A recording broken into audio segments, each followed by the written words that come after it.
বিরোধী দলকে দমন এবং বিরোধী মত প্রকাশে বাধা দেওয়ার জন্য হাসিনা সরকার সর্বপ্রকার কুচক্রী পদ্ধতির প্রয়োগ করেছিল।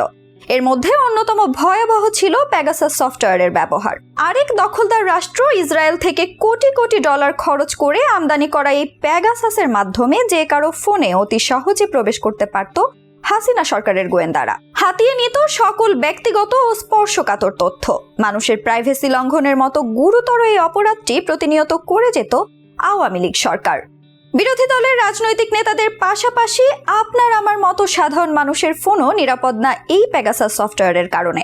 তবে ঠিক কিভাবে কাজ করে এই পেগাসাস, কেন এটি সারা বিশ্বে আতঙ্ক সৃষ্টি করে যাচ্ছে, সেই সব কিছুর উত্তর খুঁজব আজকের এই ভিডিওতে।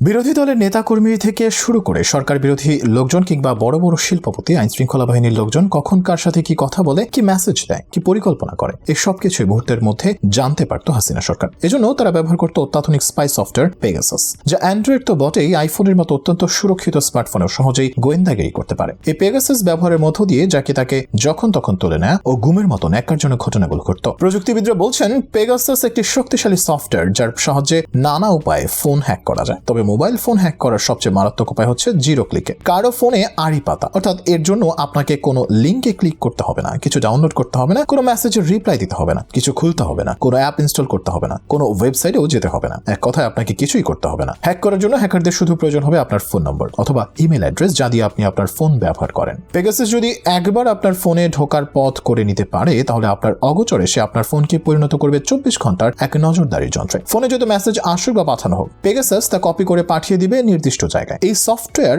ফোন কল রেকর্ড করতে পারে, এমনকি ফোনের ক্যামেরা ব্যবহার করে গোপনে আপনার ভিডিও ধারণ করতে পারে। আপনি হয়তো হাতের কাছে ফোন রেখে কারোর সাথে কথা বলছেন, পেগাসাস আপনার ফোনের মাইক্রোফোনকে জাগিয়ে তুলে আপনার অজান্তেই সেই আলাপ রেকর্ড করে ফেলতে পারে। এমনকি আপনি কোথায় আছেন কিংবা কোথায় গিয়েছিলেন, কার সাথে দেখা করেছিলেন, সে সব বিষয়েও পেগাসাস চিহ্নিত করার ক্ষমতা রাখে। ইসরায়েলি কোম্পানি এনএসও গ্রুপ বিভিন্ন দেশের সরকারের কাছে পেগাসাস নামের এই হ্যাকিং সফটওয়্যার বা স্পাইওয়্যারটি বিক্রি করেছে। আইওএস বা অ্যান্ড্রয়েড চলে এমন শত কোটি ফোনে নজরদারি চালানোর ক্ষমতাই পেগাসাস সিস্টেমে রয়েছে। পেগাসাসের কথা গবেষকরা জানতে পারেন 2016 সালে। সে সময় নির্দিষ্ট ব্যক্তির ফোনে টেক্সট মেসেজ বা ইমেল পাঠানো হতো, যাতে থাকতো কোনো লিঙ্ক। সে লিঙ্ক ক্লিক করলেই ফোনের দখল নিত পেগাসাস।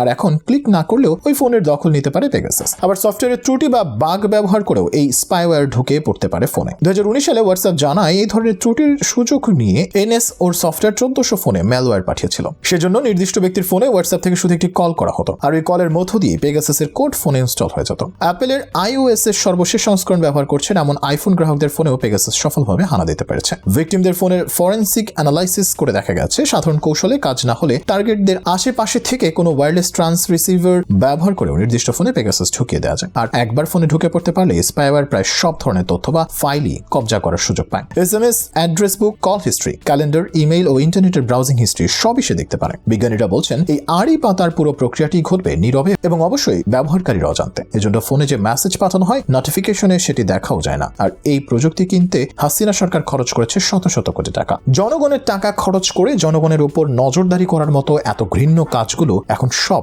ধীরে ধীরে প্রকাশ পাচ্ছে।